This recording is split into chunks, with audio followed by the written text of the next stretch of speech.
Welcome to episode 197 of Saturday Football Uncensored, brought to you by Saturday Down South. On today's episode, we recap the biggest week of the year in college football. You can find this show on our website, SaturdayDownSouth.com, and Apple and Spotify. Don't forget to join us for the live recording of the show, just like we're doing right now, every Sunday at 8 Eastern Time on the Saturday Down South YouTube page.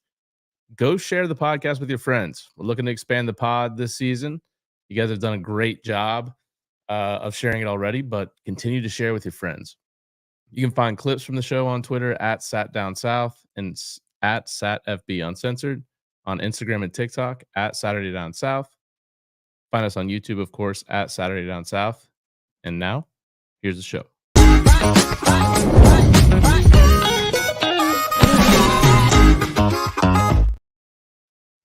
Hey, everybody. Welcome back to another episode of Saturday Football Uncensored, brought to you by Saturday Down South and Texas Pete. I'm your host, Tyler Huck, and with me, as always, my co-host. What a lovely weekend for us, Chris Marler. Your boys are fucking back, baby. I'm fired up. Yeah, it was dude. Like I will say too right off the bat, it's not always that you get a slate of games like you get or like we got this weekend, and they actually live up to the billing. Like it was awesome. It was a great day of football from start to finish. Like there were parts of it that were miserable, but if you're just a fan, like if you're a Colorado fan that's just getting used to like, oh, what's this college football thing? You got to see some really good games, just not your own. Yeah. Ooh, that was a toughie. Yeah, it was a big weekend, man. I think it lived up to the hype for sure. What was your favorite game? Let's start there. Am I being biased or unbiased? You could be biased. I mean, my favorite game was Alabama beating Ole Miss. But I will say from start to finish, Arkansas LSU was awesome. Arkansas LSU was awesome. Florida State Clemson was really good. It was really good. Washington State, Oregon State was good. See, I missed most of that because it was on at the same time as the Bama game. Yeah. I mean, it started off looking like Oregon State was going to get blown out, and then it ended up being a 3-point victory, but big win for Washington State. Yeah. And I mean, there was like, I'm trying to think of what else would have gone on that I missed. Like, I don't think the Ohio State Notre Dame game was so boring until the end. It was so boring until the end. But like, what an incredible finish. And then what a ballsy move to really just stand by your guns or stick to your guns as a Catholic institution university and only put 10 players out on the field because the 11th was the Holy Spirit and or our Lord and Savior Jesus Christ. But fun thing about Jesus, he's a poor tackler. People didn't know that until this Saturday. I'm going to help. Oh man! All right, well let's recap some of these games. Where do you want to start? I got some stats for us. You got some stats today? I did just a old school Uncle Chris deep dive. What's up, Willie Gray? Yeah, welcome in everyone. Daniel Clover here, Peyton Thorne. I got a deep dive. Thorne in the house. Huh? You said Peyton Thorne's in the house? No, Daniel Clover's in the house. Peyton Thorne needs to go back to Michigan State. Oh. Peyton Thorne better not be watching this podcast. He needs to be watching tape and or learning how to throw a football. Truth there, though, that was a pretty boring one too. Texas A&M and Auburn? Yeah, since we're on the topic. I have a borderline rooting interest in Auburn now. And it's just so difficult to pretend like you're watching anything that like they're bad. Like they're bad. Yeah. 200 yards of total offense. Bad. How many? 200. Bad. Real bad. Jimbo on the field for the actual 12th man? Oh man. So Max Johnson. So this was a game just like you weren't able to watch some of the games at 3:30. I had this on the second screen, but I really wasn't paying too much attention. Yeah. I see that Max Johnson actually got a pretty decent amount of playing time. So what happened there? Wigman got injured. Also, why the fuck are we starting with this game? Wigman got injured.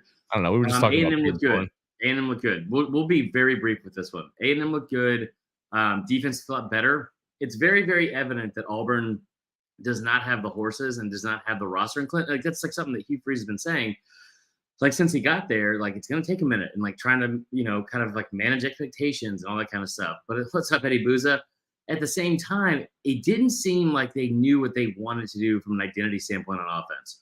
Like the offense, like Jarquez Hunter and whoever 21, I can't remember his name right now.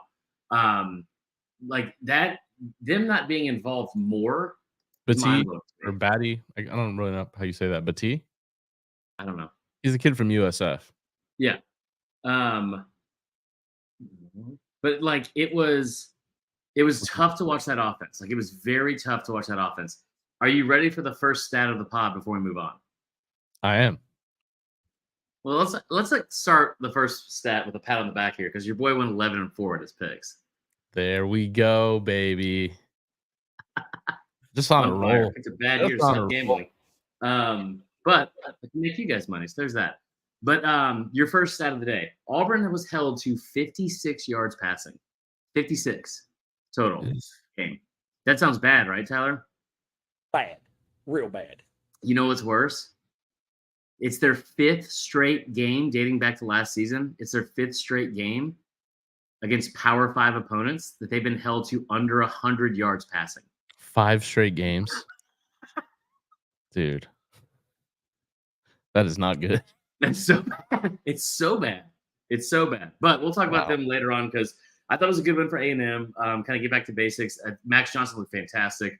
God, Evan Stewart is just a fucking man among the boys. He looked incredible. Let's start with Ohio State. Let's start with Ohio State. Or you guys in the chat? You guys, happy Sunday, guys. What you drinking? I'm drinking Balvenie. You guys in the chat, you guys can tell us where to start. I know that Mickey Jeremy said something about the Notre Dame jerseys. I kind of liked them. Did you like those? Yeah. So I was over at an old neighbor's house, and he had this big ass TV that was 4K, and they looked immaculate on that. Mm-hmm. I will say both the jerseys looked really good. Yeah. The game was boring. The game was very boring. It was. Sam Hartman, I was very impressed with. I said this going into the game that he didn't impress me as much as I think everyone else, as he did everyone else. Because if you watch like tape and you watch like some of the first 2 games of the season, we're big tape guys too. So big tape guys. He's big. He was like very late on several throws. Now let's get to the fun part about this game, and that is the ending. Okay, because the best part for any casual college football fan or SEC football fan, which I know a lot of our listeners are, someone had to lose. And between these two teams, that's fucking great. So you get to the fourth quarter, Ohio State looks like they are like I just kept expecting to come back. And then Marvin Harrison Jr. gets injured. But they keep having these big, conversions and all that kind of stuff.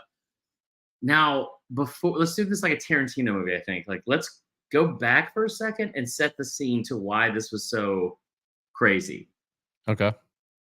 On Friday, Lou Holtz, who's still alive, I didn't know that, came out and said some quote about how Ohio State isn't tough enough to win this game. They better bring their lunch pail because they're going to be going to work all day or some shit. And if there's anyone that listens to the media and bitches to the media more, it's Ryan Day. And I don't dislike Ryan Day. I really don't. I think he's a good coach. I think he gets the fact that he's on any remote hot seat at all is shocking to me.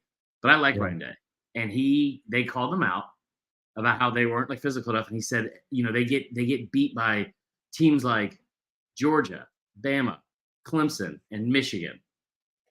Buddy, everyone gets beat by those teams. Yeah.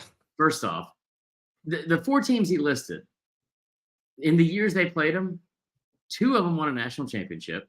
All 4 of them played in the college football playoff. Right. What are we talking I don't think we should be expecting Lou Holtz to be making any good points at this age. No. Did you see game day there, by the way? I saw some of it, yeah.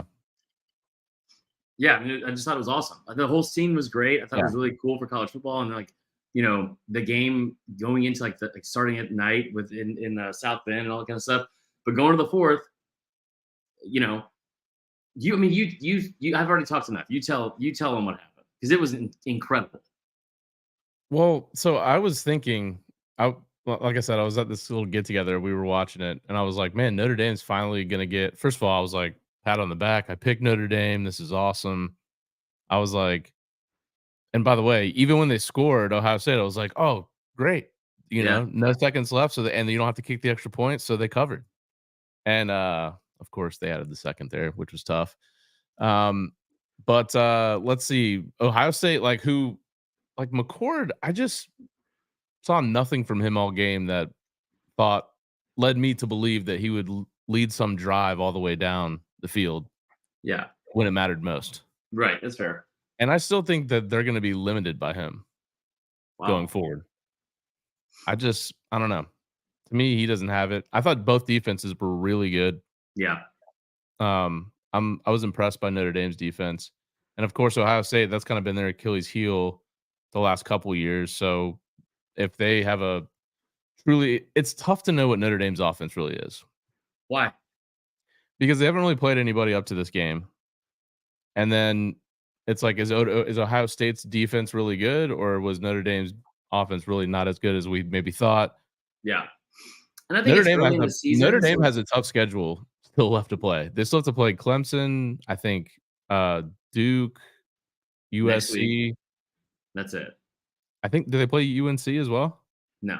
No. Okay. But still, those are 3 pretty tough games, and I think we'll know more about them because, I mean, let's be honest, like, they played well enough to win that game. It was just a crazy ending. 2 of those 3 games on the road too. So I will say this. I'm already over the whole thing about like, well, this team sucks, or this team's like they have a big win. It's like, well, but they haven't played anybody, or it's like, so what I did for part of my deep dive is I went ahead and wrote down the strength of schedule for every single top 25 team in the country. Okay. Okay. Do you know there's only 7 teams in the top 25 that have a top 30 strength of schedule? Only 7. There Can are you name 15. 15 of them have 80 or worse, including 7 of the top 10. So we still have a lot of preseason bias in the polls, is what you're saying. Yeah. Who are There's the as many who are the top 20. teams that have the best strength of schedule thus far in the I'm top glad 20? you asked. In the top 25? Yeah. So Alabama has the highest. I'm sorry, Ole Miss at 9. Second highest is Alabama at 17. Notre Dame at 19. If you're looking at top 10, if you're looking for top 10, Florida State at 20, Ohio State at 29, Texas at 12. Those are the 3. The other 7 in the top 10, the other 7 teams have a strength of schedule ranked 80th or worse.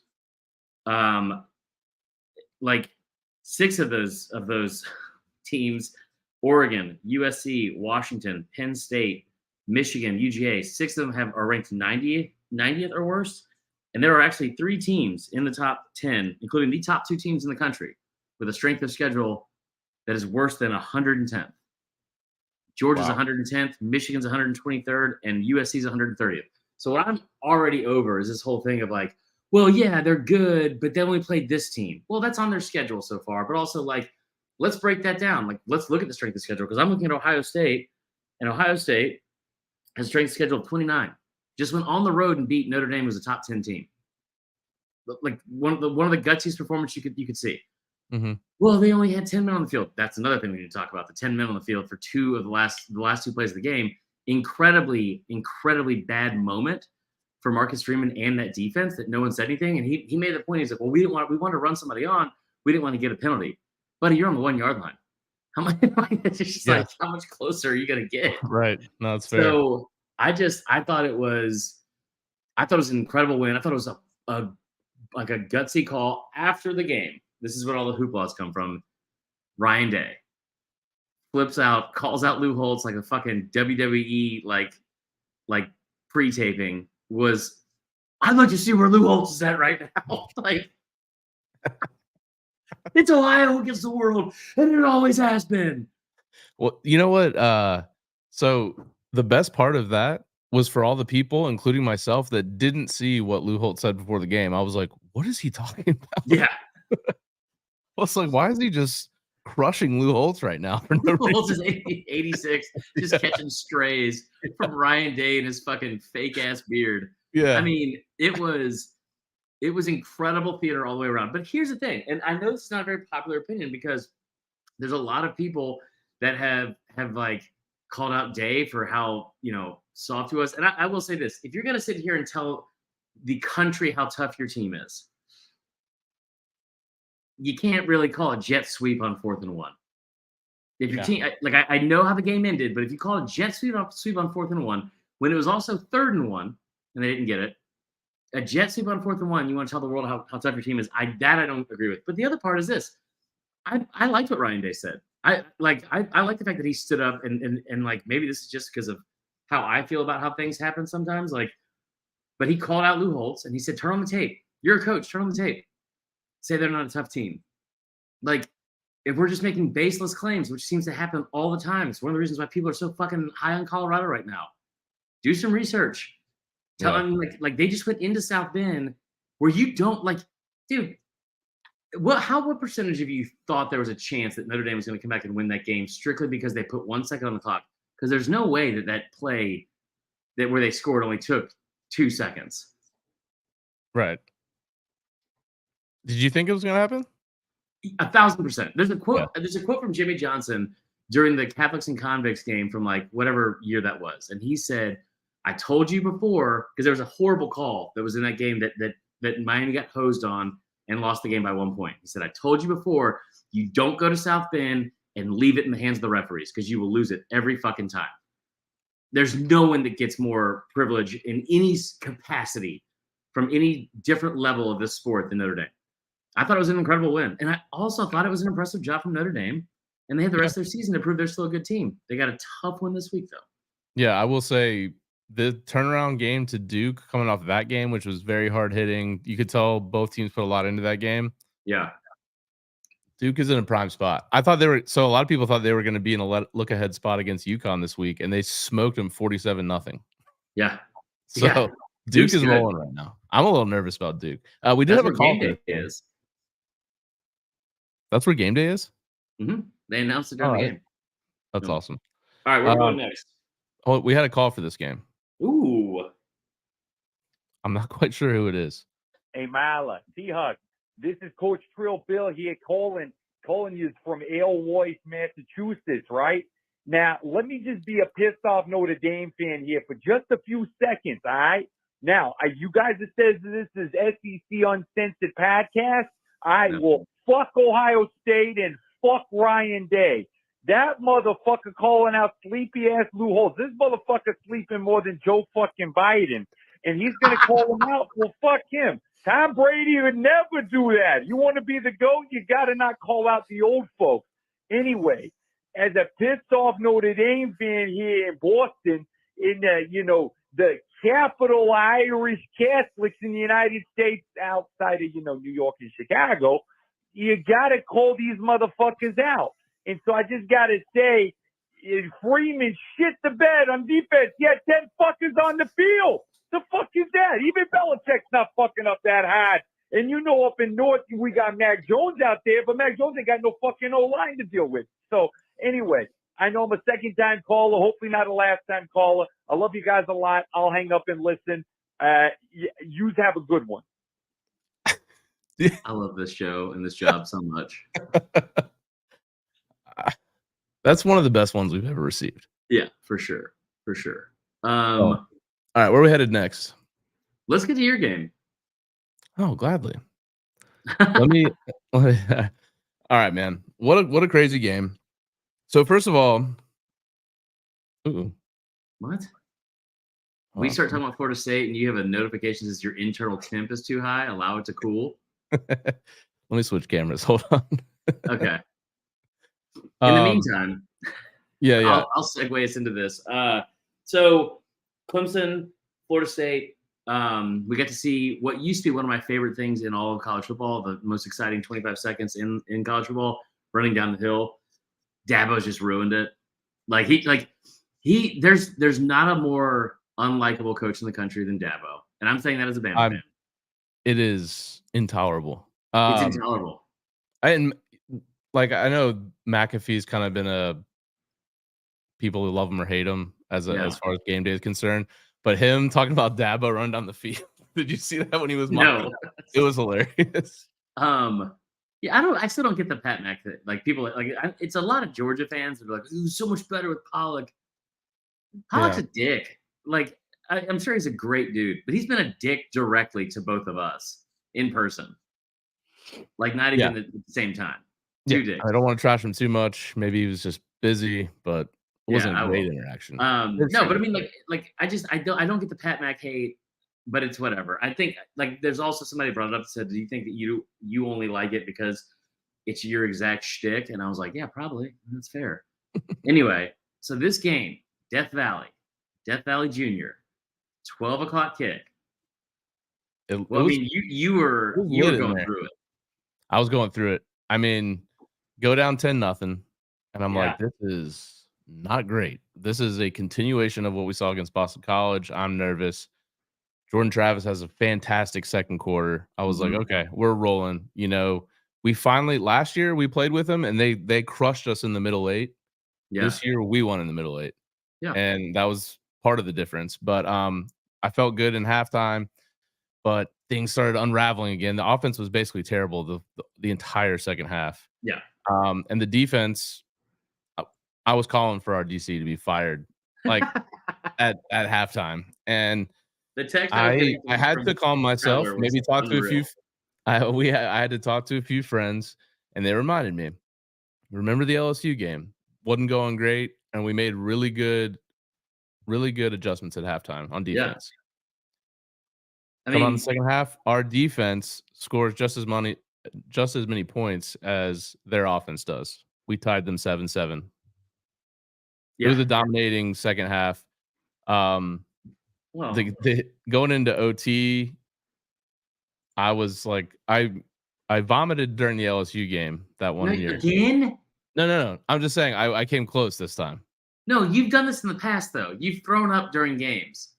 Yeah, the LSU game. I just said that No, there 2 was years one ago. last year or 2 years ago. That's what You I'm went saying. 2 outside. years ago. That's the one at the LSU game, coming down to the wire like that right before we blocked the kick. Because I think I'm unstable, and then yeah, I do a podcast with you, and you're just yeah, I'm vomiting.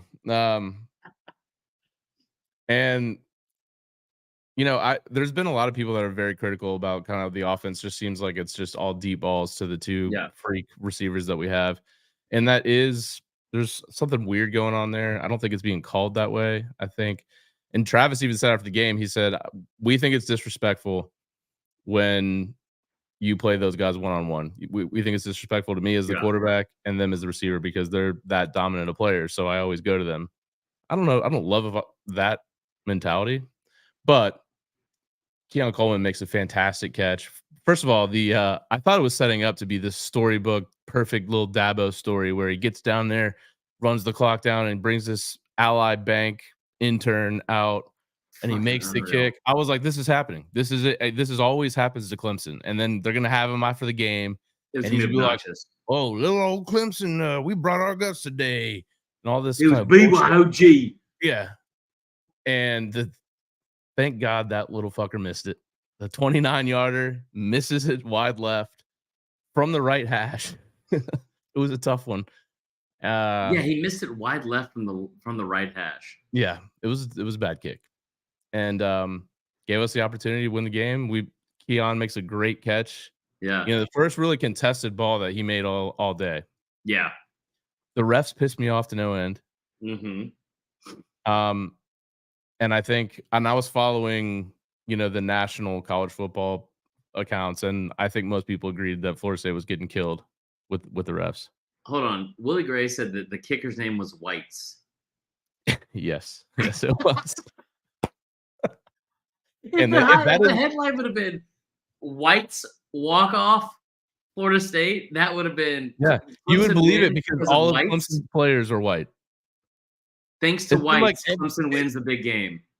It seems like every time there was a big play, it was a white kid. White kids everywhere on the field for Clemson. I told you this during the Duke game, and I don't care how it sounds. He had 9 white offensive starters, like it was a fucking 1950s basketball game going on.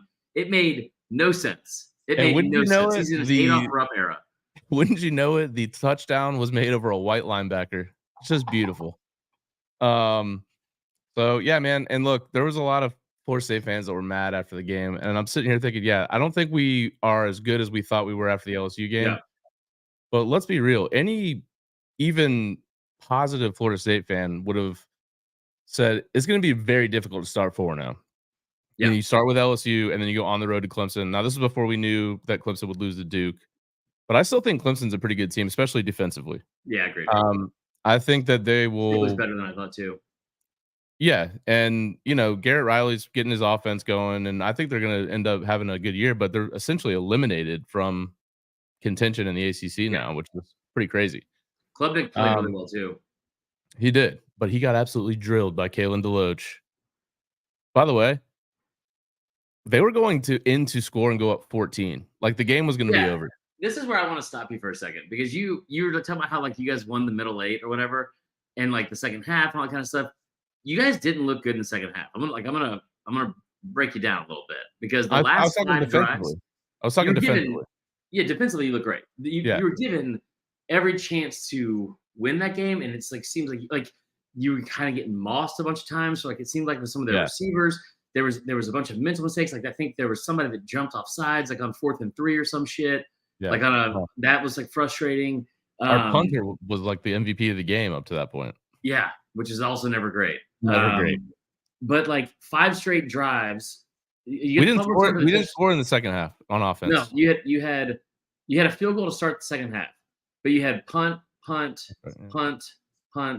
turnover on downs, and then you come up in the second play of overtime and you hit a touchdown. Great resilience and in a very hostile environment, and like I just thought it was really, really impressive what they were able to do. And I'm glad that they beat Clemson. I think there's still a ways to go with this team because they did not look this dominant as they did against LSU. Yeah, and we talk about that game next because I think. Wait, we got some calls for this game. Did we really? We did. I'll play the first one here. By the way, Florida State couldn't be getting to a bye at a better time. Is it a bye week? Yeah. What's going on, T Huck? What's going on, Marler? It's your boy Bama Bo. I'm here at Clemson right now. Obviously rooting for Florida State. Got my Florida State shirt on. I was a little worried this morning. We got here pretty early, walking around, and there was about 4 other Florida State people here, but they're starting to fill in now. We just got over here at the SO a little bit ago, been drinking. Got a couple chili dogs and tater tots and some beers. Man, this place is pretty cool. So I'm hear all about it. And let's see what happens. I think the Noles are going to pull it out today, and roll Tide. I think Bama's going to pull out as well. So see how that goes. So there's Bama Bo in Clemson as an old. He actually left us a voicemail after the game as well. Play it. T Huck, Marler, what's up? Freaking Bama Bo, go Noles! Dang, what a damn game! I ain't gonna lie. I've always hated Clemson, especially after that damn pick play that they beat us on national championship. Let me tell you something. These are the nicest fans I've met in my life. I've hated them this long, and maybe I'm the phony because they're so nice. Y'all have a good one. Got to make it back to the truck. Watch this Bama game. The transition from our before and after calls was so good. Fantastic. Oh, you know what? There was actually one more. Okay, is it you? T Huck, Marler. It's Jebediah. Wow. Florida State 31, Clemson 24 in overtime. Florida State Jebediah overcomes just a piss poor performance from the referee crew in the ACC. Gotta love them. That conference fucking sucks. Anyways, Jordan Travis, not great on the day. He comes through in the clutch. Keon Coleman, 2 touchdowns, including an absolutely fantastic grab over yet another white player on Clemson. Listen, Dabo got the benefit of the doubt on all calls during the game, and yet him and the Clemson faithful wanted to bitch all game. They think they're the kings of the ACC. They should be getting all the calls. And they did. And they still lost. Florida State, 4-0, best resume in the country. I don't know if they're the best team in the country right now. Defense is struggling a little bit, although great second half to tell the defense. Scored the same amount. This guy's got this is a great call. So, because he's saying the things you like. Some adjustments to be made. Maybe some personnel changes along the offensive line. Don't know what's going on with the running back, Trey Benson. I don't know what. It's almost over. That's you? He's been a completely different player this year. Is it really? Good all. Hang up the No fucking phone. What are you? Why didn't you just? Is that really you? fucking. Oh. That was you. No, it was Jebediah, dude. Okay. Anyway. All right, what's the next game? No, hold on, real quick. A lot of good points there. You guys were held to 311 total yards and 22 yards rushing on 20 carries. So there's a lot of room for improvement. So I think you're right. Get to the bye week.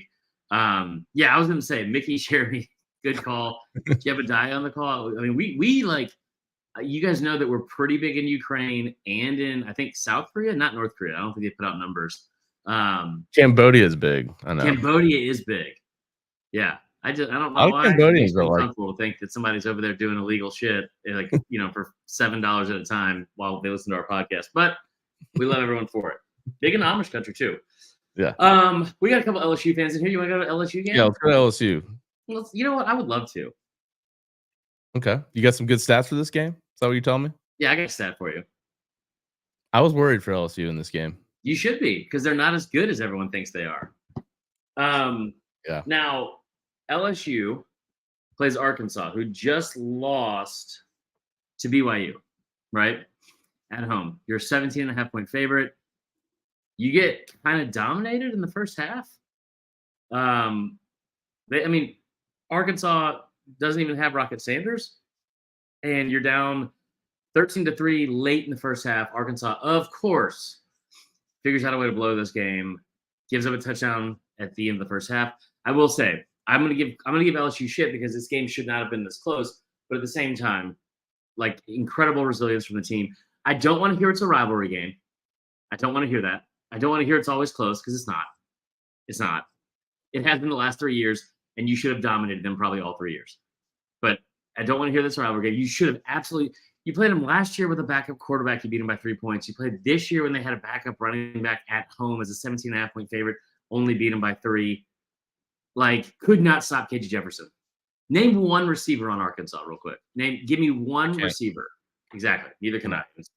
It's our job to do it. Yeah. So it's like LSU, Malik Neighbors was awesome. Jaden Daniels is like, I think I nailed it when I said he's the most athletic game manager I've ever watched. Like, he's so smooth in the run game. He's so, like, he just glides to like 7, 8, 9 yard gains constantly in the run game. Harold Perkins, I thought, looked better. They have some liabilities in that back end, man. But I will also say, when you look at the schedule coming up, everyone's going to talk about that Bama game. I don't know if Bama's able to throw the ball deep consistently on anyone. Maybe, I don't know. So maybe it's not an issue. But I thought LSU, it was a good win. Pretty shaky for 3+ quarters. Yeah, I was a little surprised at the defense more so. I mean, you think about it, Jaden Daniels, 20-29, 320, 4 TDs. I mean, you had 2 receivers that both went over 130 yards and 2 touchdowns. I mean, I think offensively they're fine. The running game maybe starting to click. Logan Diggs had a decent game, 14 carries for 97 yards. I don't know that I'm worried about LSU. I mean, shut up. What's their next opponent? What's their next opponent? Do you know? Let me see here. I will say the offense is like, remember how last year took a while for the offense to get going? Yeah, they're clicking.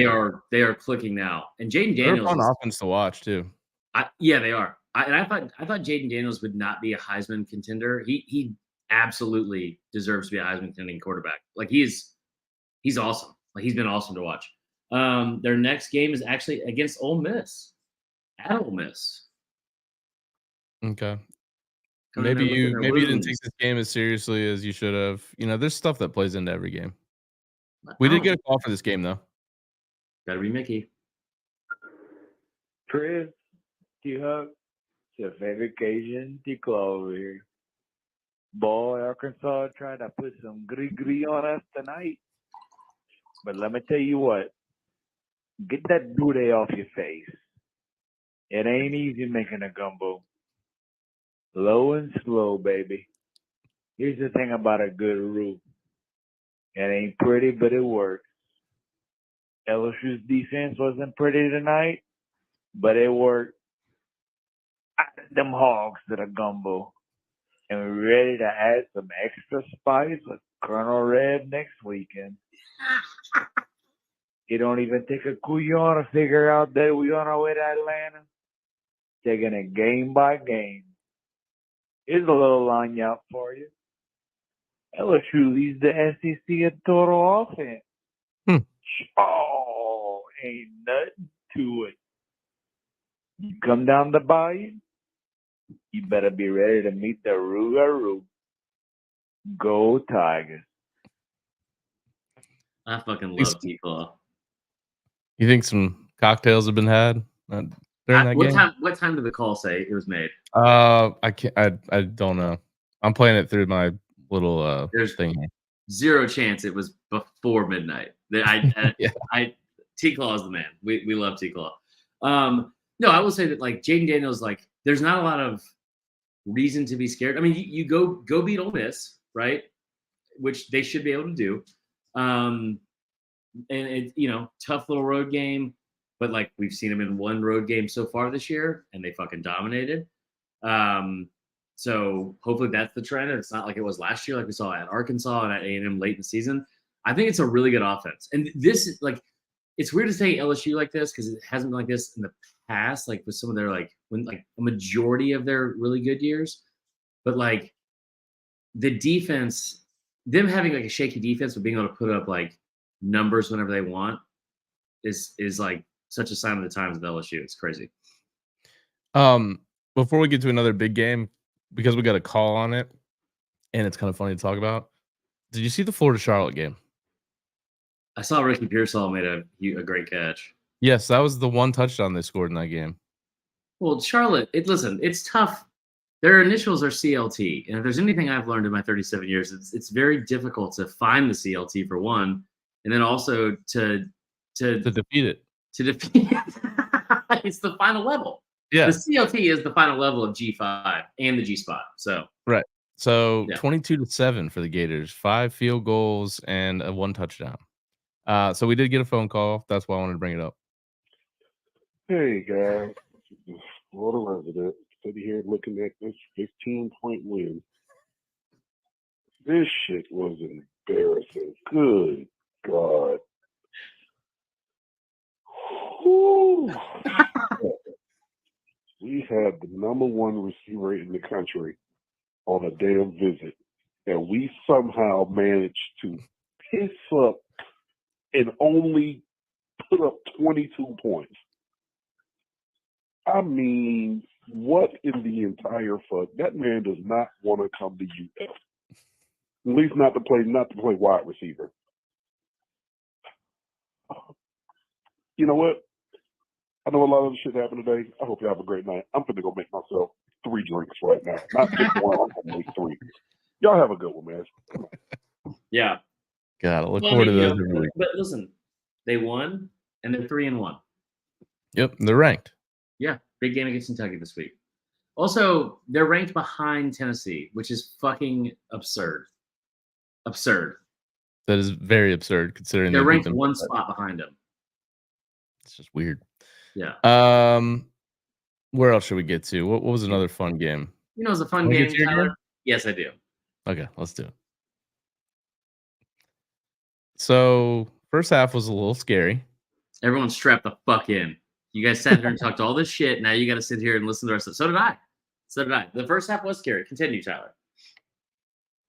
Where do you want me to go with this? I mean, I thought they were gonna run, and I texted you when Milroe took that shot and threw that touchdown and popped up. I was like, oh, Bama's about, and then they come down on the next kickoff, and it was like a huge hit. I was like, oh, Bama's about to roll, and then yeah, it didn't happen. That's what I thought and too. You got mad at me. So here I have a lot of positives from this game. The first half was awful. I have a lot of negatives too. First half was awful. You averaged 2.9 yards per play. You looked disjointed on offense again. You averaged, I think you had 22 yards rushing on like 20 carries or 20 or 18 carries. It was like really bad. It was under 1.5 yards per carry.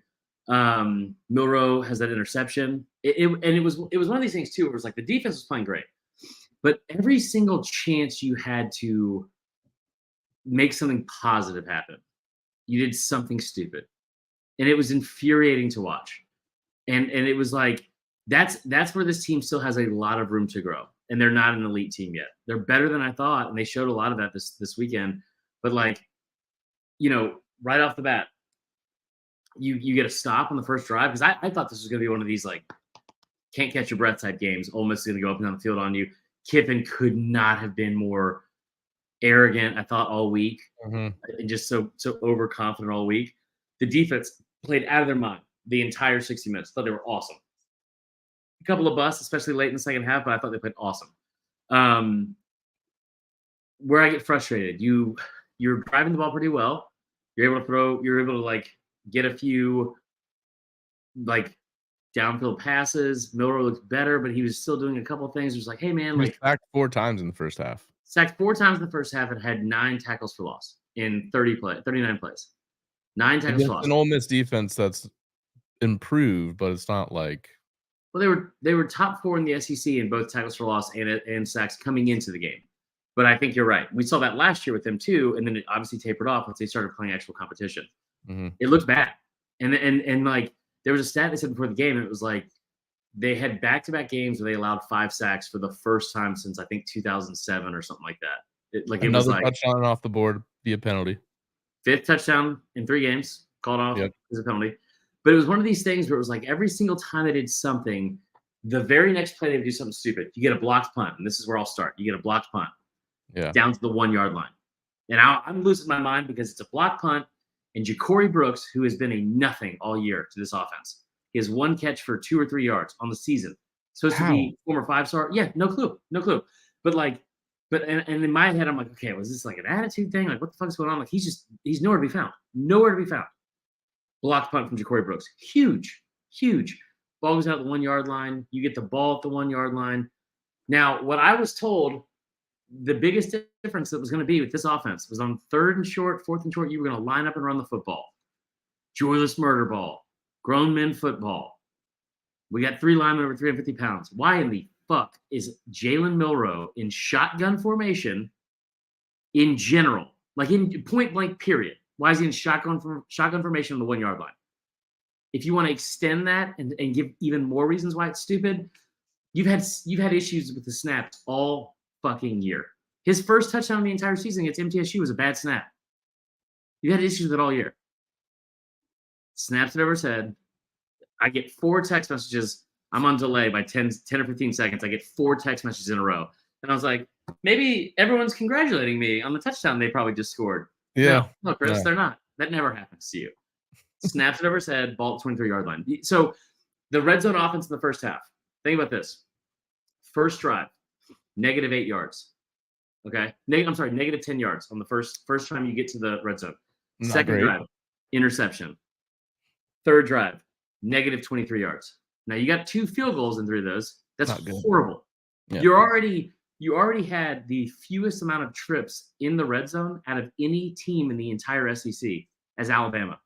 And that's what you do with it in the first half. The defense was great, but you had moments where it's like, if we're talking about the negatives, you had moments where it's like, okay, you get a 27-yard gain from Amari Niblack, called back to the legal procedure. 3rd and 20, you get a 22-yard gain to CJ Dupree. Next play, run off left tackle, -6 yards. Touchdown called back as a penalty. You have a chance. You really put your foot on the throat. And I thought this was going to be like vintage Alabama at this moment. You go up 10. Your quarterback is fucking balling out. Like the crowd is into it, which is huge. He is like rallied the whole team, and he's just throwing a touchdown pass. You get a 2-point conversion with a backup quarterback, and you kick off from the 50 and pin him inside the 8-yard line. Boom, targeting ejection. And it was like, fuck, man. Like, and I always say that one's not as big of a deal because it's a backup running back that's on special teams and doesn't know how to tackle properly, probably, and like, it's whatever. Now, my last complaint here, Tyler, the refs didn't miss that call at all. They sure as fuck missed the opportunity to signal a first down 2 series before that, which is almost impossible to do. We just lost a down. We just lost a down.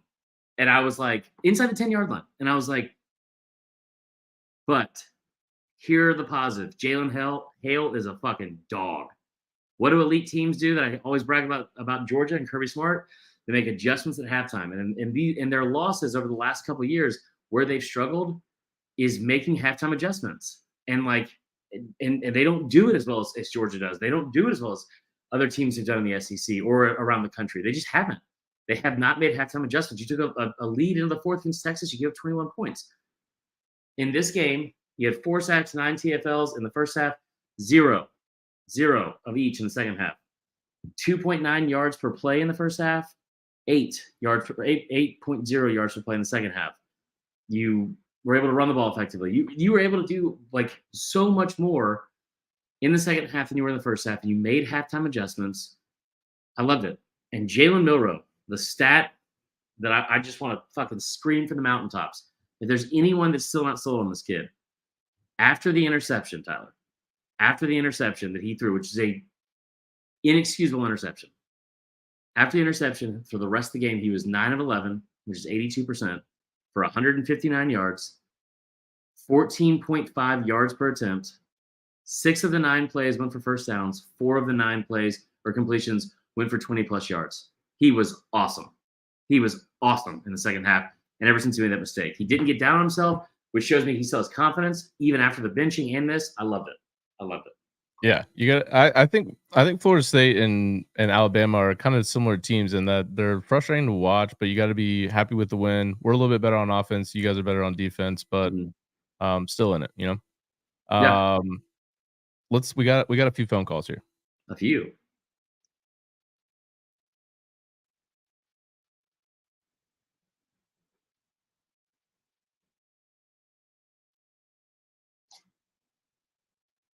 I can't hear anything.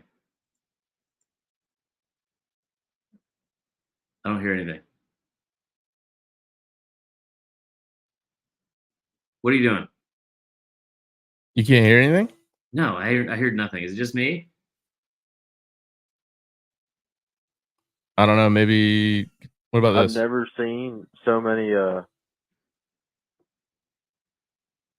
Well, not all right, never, well, but here recently. This is all I haven't fucked up. seen Hold the, on. I'll play another one and fire then I'll go back to that one. What's up, Tyler, Chris?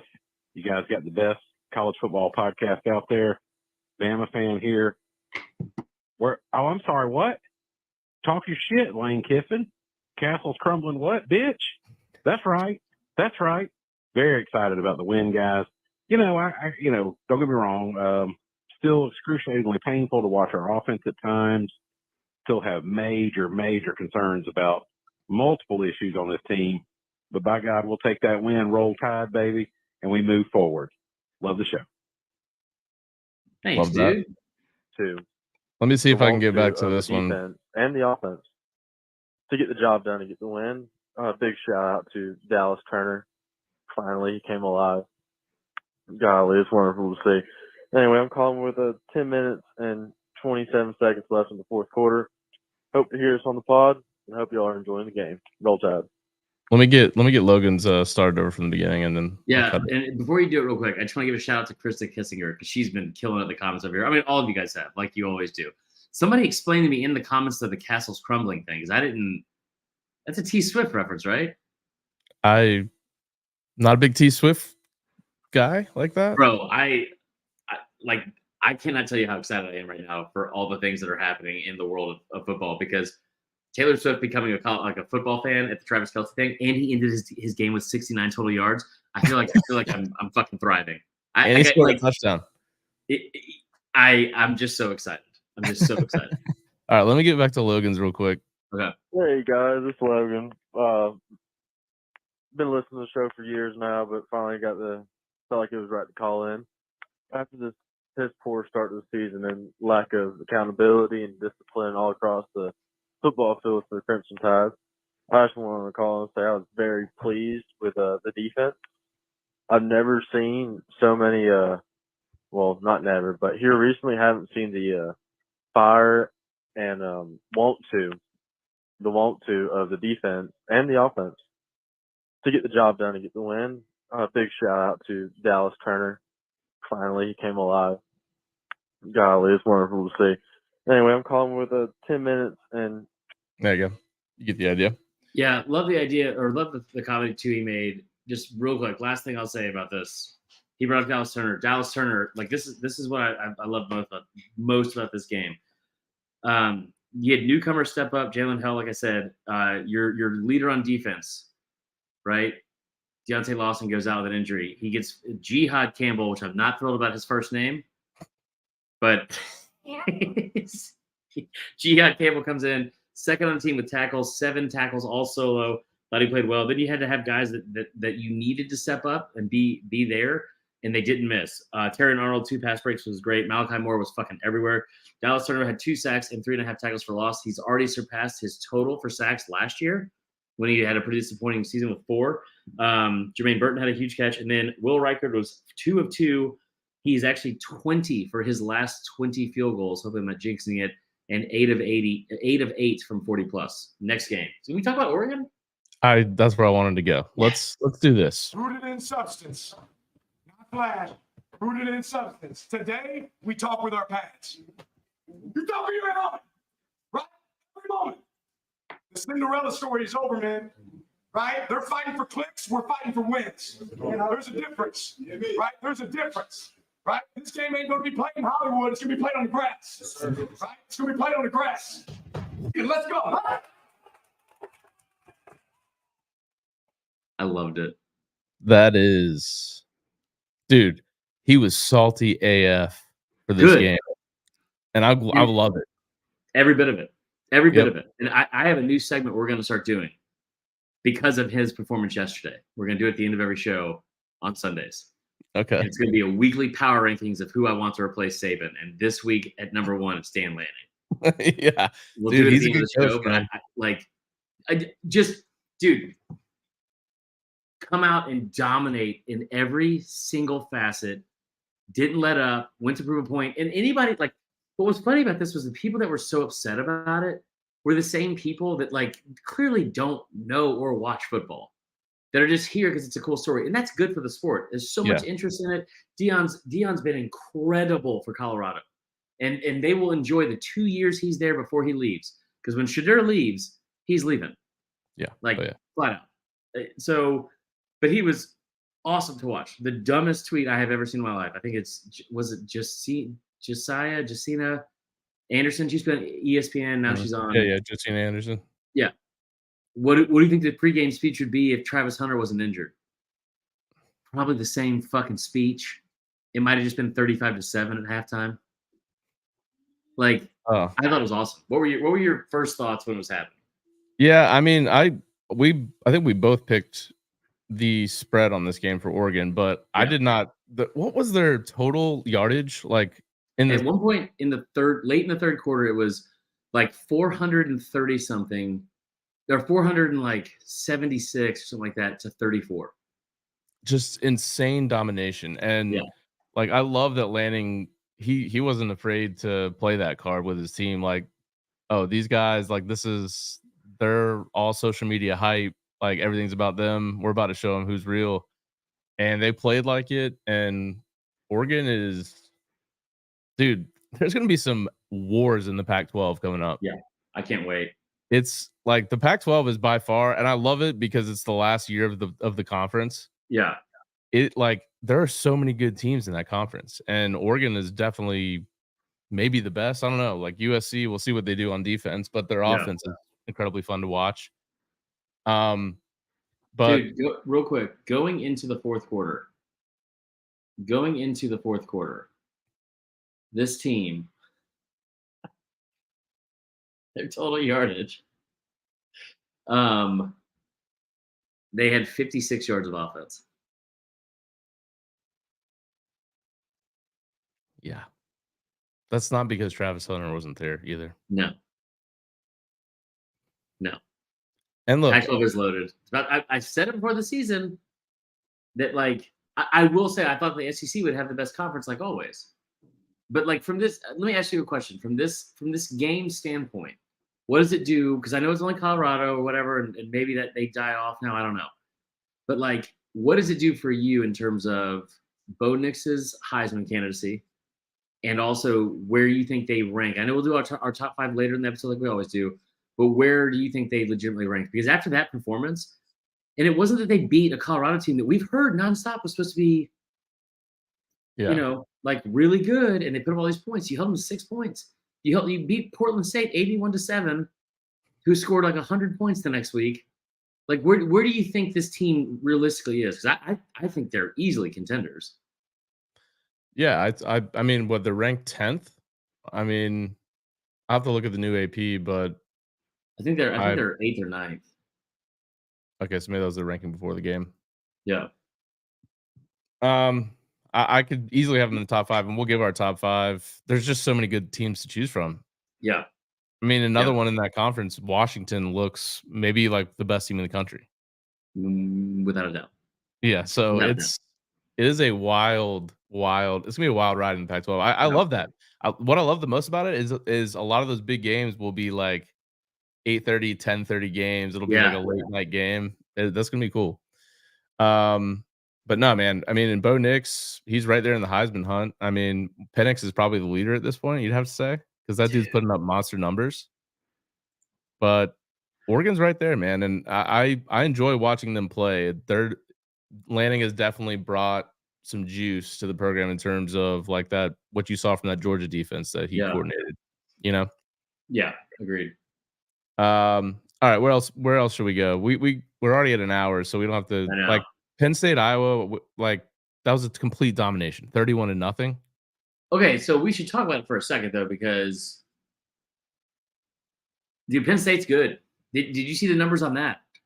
Yeah, are you referencing the Pate tweet? No, I'm referencing the fact I'm gonna bring up what he tweeted. It's one of the most insane things I've ever seen. You tell me your stat.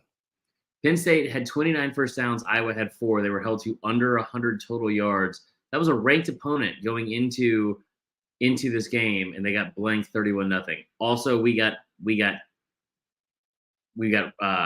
duped. That clip that I played last week was a deep fake. It was not real. The climb out of my ass thing. That was a deep fake? Yeah, it wasn't real. Our good buddy Ghost Mike Toscano told us that. He was like, that wasn't real. Wow. Yeah. Dude. Okay, this stat is legitimately one of the craziest stats I've ever seen. Penn State ran 64 more plays than Iowa. What? How? Dude, Florida State ran like 50 total plays against Clemson. Wait, what? He said Josh Pate tweeted this out today, an hour ago. Penn State ran 64 more plays than Iowa yesterday. That is a box score abomination. Is that not the craziest stat you've ever heard? Hold on. Hold on. It doesn't even sound real. I'm trusting Pate on this one. I feel like Pate's got a good sense to not tweet out something that's completely ridiculous that wouldn't be true. They had 33 total plays, Tyler. Wait. How many did Penn State run then? That can't be right. Okay, so I'm gonna take you through their drive chart. You ready? I'm Tyler. I'm not making this up. The most successful first drive for Iowa: 6 plays, 24 yards. You ready for this? That was their most successful drive of the night. Oh my God. 3 plays, 30 yards. Fumble. 3 plays, 7 yards. Punt. 3 plays, 3 yards. Punt. 3 plays, 0 yards. Punt. 3 plays, -6 yards. Punt. Second half. 3 plays, -3 yards. Punt. 1 play, -6 yards. Fumble. 3 plays, 7 yards. Punt. 5 plays, 20 yards. Fumble. Oh my God. 6 plays for 24 yards was their most successful drive of the night. They had Tyler. They had this is unreal. I can't. They had 54 total yards on their first 2 drives. They had 76 in the game. 76 total yards. Dude, this game is probably going to go under talked about a little bit because of all the other big games. I don't think I've ever seen a domination like that. I'm in shock. They held the ball for 14 total minutes. Who? Iowa. The whole game? The whole game. Penn State had it for 45 minutes. I'm like, They had they 16 fumbled the ball 6 times and lost they 4 had of them. 36 pass. Tyler, they had 33 plays. Penn State had 57 rush attempts and 40. Yeah, they ran 97 plays. Dude, What is 90 that's happening? the real stat? 97 plays? I'm like crying. Dude, I've never seen anything like that. They were 1 for 9 on third down. So hold on. This is so after their fumble, right? They had 1, 2, 3, 4, 5. Okay. They had 1, 2, 3, 4, 5, 6, 7. After their 8, 9, after their initial drive, right? They had 9 drives. 6 of the 9 were 3 and outs. Nice. 8 of the 9 were 3 plays or less. The other 3 were fumbles. They had 4 fumbles in this game. Yeah. No, they had 6 fumbles. They lost 4 of them. Man, this was my second favorite whiteout of the day. The first one happening in Clemson, the start of the day. Yeah. Oh, man. That's a different game. That's crazy. I didn't watch the game, so I can't really break it down, but shout out Missouri. Still Yeah. undefeated. Beat a pretty good Memphis team. And finally ranked. Yeah. Georgia, just another kind of I was watching. Hold on. Let's not skip Mizzou. You want to break down the Mizzou Memphis game? I don't want to break it down, but I do want to give credit to Brady Cook. Okay. Brady Cook, listen to this. He had over 350 yards for the second straight game. He had 341 yards passing. He was 18 of 25. That's 72% completion percentage. He had a 90.4 QBR. One of the things that they have struggled with in the past, and going into this game, this is one thing I was talking about with Jeff, was they had 542 total yards of offense, but they don't have a lot of chunk plays. So it's like if you get into like a rock fight, it's hard for them to like come in and actually like have explosive plays. Luther Burden continues to be a fucking menace on the field. Had his 3rd straight game with over 100 yards receiving, 10 catches for 177 yards, no touchdowns, which is kind of interesting. I love it. Like Mookie Cooper looked great. He had 3 for 53. Marquise Johnson had a 70. Cody Schrader had over 100 yards running the football. Like they did work to this team, and you really honestly you love to see it. Like they were down in the first quarter, and then they were able to pull away. Like I think the score was a little bit closer than it was. It was 34-20 late in the game. But yeah, just shout out to Brady Cook, who continues to be a top 5 quarterback in the league, and no one gives him credit for it. Next game. If the game was in Como this year, maybe that Georgia Missouri game could be kind of a interesting one. I think because it's in Athens, it's probably not going to be, but nothing Georgia has done this entire year has been interesting. Nothing. Yeah, I wanted to like briefly touch on that because I watched the game because it was mostly Georgia fans at the party that I was at. Gross. Wait, what? They made you watch that game with all the other games that were on? Well, there was 4 TVs plus one had the YouTube 4 box, so it was okay. Okay. I don't know, man. Like, and it's nothing against Georgia, and I know it's talked about ad nauseum about how they had to cancel the Oklahoma game. It's not really their fault that they've had but you mentioned it, like their strength of schedule is 110th in the country. And I was telling my buddy who's like a diehard Georgia fan, I was like, I feel like I have no idea what Georgia is at this point.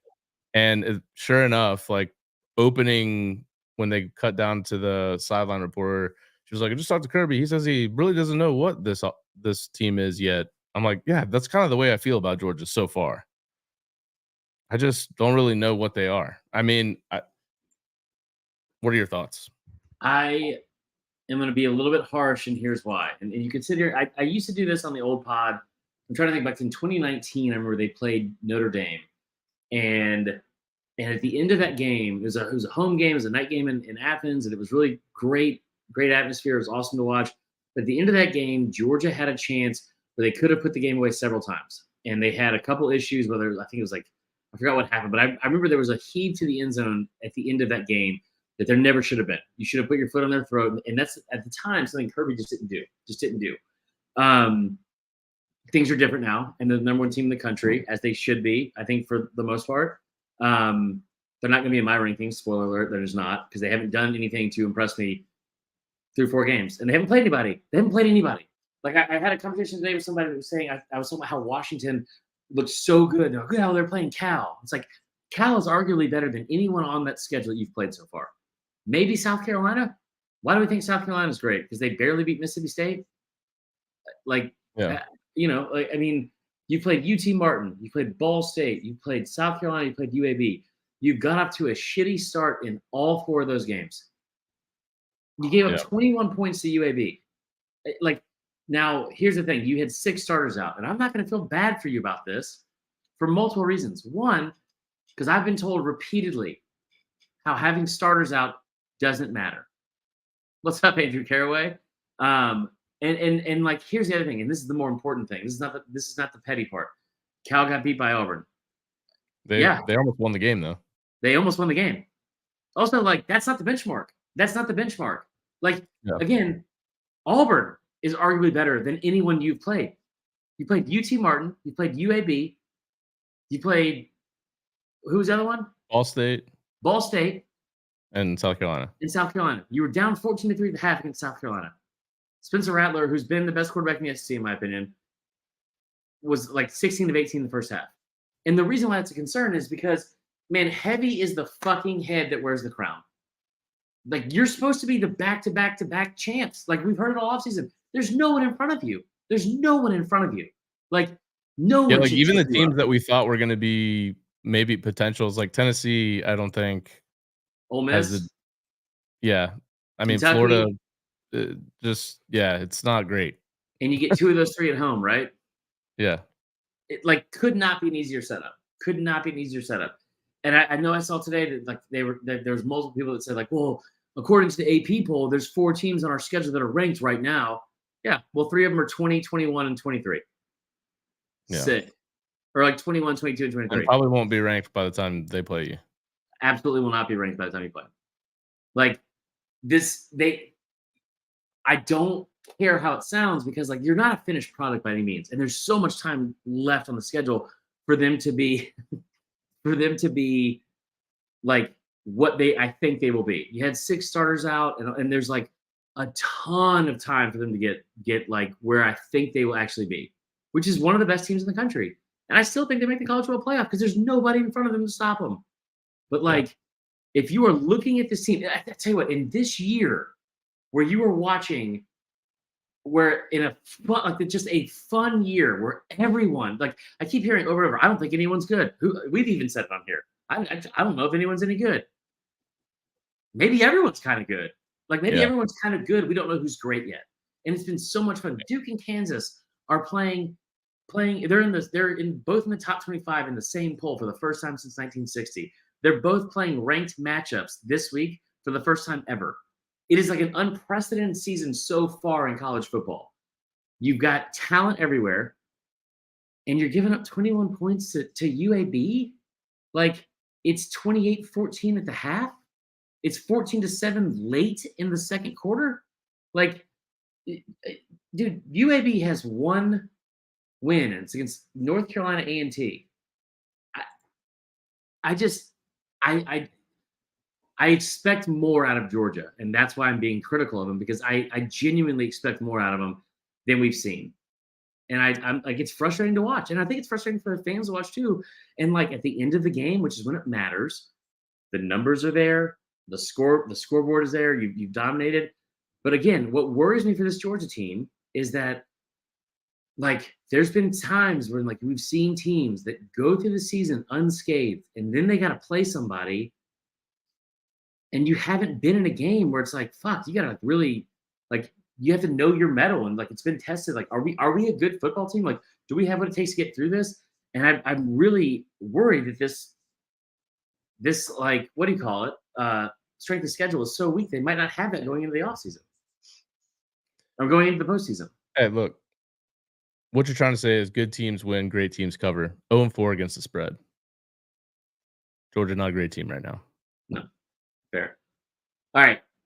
Can I do my power rankings of coaches I want to replace Saban real quick for the first time? Yeah, let me just shout out. We're not going to cover the game. Washington State, Cam Yeah. Ward's a legitimate Heisman candidate. Dude, the two Washington teams, like the Apple Cup, is going to be awesome this year. Yeah. Yeah. And then Dude, what was so is another the one? Oregon State. Utah gets another win at home. Beat UCLA at home. I think they started that game with a pick six or Yeah. something close to it. So Utah is still undefeated. Cam Rising still hasn't played. Who knows if he will? Those were the games we previewed. Anything else that you wanted to shout out before we get to your power rankings as far as games are concerned? I feel like there's probably something I missed. The Lou Holtz thing was awesome. I'm trying to think of top things from the week. That I just Kansas State win for Missouri is going to end up being big because Kansas State waxed UCF. It was close too at halftime. It was like 24-21. Texas looked good again, which I thought was Washington really good. put up fucking almost 60 points again. Washington. So here's one thing about Washington. Washington had a touchdown on offense, defense, and special teams, and they did it all in the first quarter. I remember watching that 2016 Bama team and like 2018 too, and I'd be like, oh my God, we scored on offense. We scored in every phase of the game, and it's like the coolest feeling. It's like, man, we are fucking good. Washington did that all in the first quarter. I think Bama did it like 2021 against ULM, but like Washington, they've got two legit receivers. One that's like a definite first rounder. Like they're that coach, Kalen DeBoer. He's going to be. I don't know if Washington is necessarily a destination job. Did they join the Big 10? Yeah. Maybe you would say. Yeah. I think that like even the Virginia game Friday night was a lot of fun. There's a lot of fun stuff. All right, here's my top 5. Our initial rankings. Top 5 coaches I want to replace Nick Saban as of September 24th. So after week 4 of the 2023 season. Number 1, actually, I'll start from number 1. Number 1, Dan Lanning. Dan Lanning, the pettiness, the competitiveness, nailed it. Against Colorado in the locker room, the speeches, telling people, talking shit at halftime, like on camera. He was talking shit on sports the night before. I love it. I love everybody. Talk your shit, dude. Talk your shit. Number 2, I'll still say it. And I'll give you a caveat here, okay? 2, Deion Sanders, the person on the losing end of that game, because I think you never want to be the guy after the guy. And I think whoever replaces Saban is not going to be there in the long run forever. Deion would be perfect as like a segue from Saban because he would be there and he would have the culture completely change, but still exciting to be a part of. You're probably not going to get as many wins, but you're going to be able to recruit the Deep South very, very well. That would be a fun transition, even if they didn't win a bunch of games, okay? And it's also hard to make Alabama likable, but he makes everything likable for the most part. 3, Steve Sarkisian. Please come home. Please come home. Love what he's doing in Texas. They look really good this week. I thought he was great. Now, at 4, I was going to say Lane Kiffin. I really was. But our friend Josh Hancher had a stat that he came out with that is one of the best stats I've ever heard, okay? And I can't believe I didn't know this until he actually posted it. And that is this. Did you know, Tyler, that – damn it, where'd it go? Give me a second. This is good radio. Lane Kiffin has more contract extensions at Ole Miss than he does wins over Auburn, Bama, and LSU combined. What a stat. Yeah. So I'll put DeBoer at number 4 because I think he's been great. And also, now do we kind of see why that fucking what do you call it? That offensive coordinator probably didn't want to leave. Yeah. You can see that. And then last but not least, the guy at Kansas. I don't remember his name. Lance Leopold. Lance Leopold. I would put him at number 5 because of what he's been able to build there. I think it'd be fun. Okay. Yeah. Willie Grace's name Lane's biggest win. Probably divorce. to be honest. I don't know. Yeah. Let's get into our top 5. Let's close it out. We appreciate you guys staying around for the show. I know it was a long one. That's what she said. Tyler, give me your top 5 teams in the country right now because we got a shake-up in mind. So if I'm basing it on resume thus far, I would still have We are. Florida State as the best team because they have the best 2 wins in the country. Okay. I might shake it up a little bit this week and just say, who do I think would be, like, if they played each other, who would be the best team? Washington 1. Ooh, I like it. I'd probably put Texas at 2. I'd probably go Penn State 3. I'm just saying of what I've seen from the teams and how good they look. Yeah. And then I would probably put see, here's the thing. Like Michigan, again, they've played nobody. And they got off to a slow start against Rutgers. So I don't really know what Michigan is, but I guess they've been probably more dominant than Georgia. So I'll go Michigan 4. And then I'll put Oregon at 5. All right. I thought we would have very different top 5s. Oh, no, they're pretty similar. They're almost exactly the same. Wow. At 1, I have Texas. Okay. 2, I have Washington. 3, I have Penn State. 4, I have Ohio State. Okay. And 5, I have Oregon. Yeah. And Georgia deserves to be in there. Yeah. But they also don't, based off of the resume. And I do think, I've said this before on here, you put them in there until they deserve to get knocked off, and some other platform can rank them there. It's not going to be ours. Because, like, you got to show me something. I feel you, dog. Yeah. All right, well, that's going to be the show today. We appreciate you guys tuning in live. And, of course, if you're listening to it on podcast, we appreciate you tuning in as well. Really help us in the growth of the show if you go rate us 5 stars on Apple and Spotify. Chris, we had a little bit of a weird review this week. Yeah, let's read this. I don't have it up currently, but I can try to pull it up quickly. I'll pull it up. All right. So we always appreciate positive comments. I think my love language is words of affirmation and desserts. And we did a little giveaway. We had like some oh my God, we got a bunch. We got a bunch of 5-star reviews. Okay. You want to go through all of them real quick? Let's go through all of them. So here's what we had. Check out the pod. They provide the perfect balance of sports entertainment and analysis. The guys are funny, but also able to get into weeds of analysis without sounding nerdy.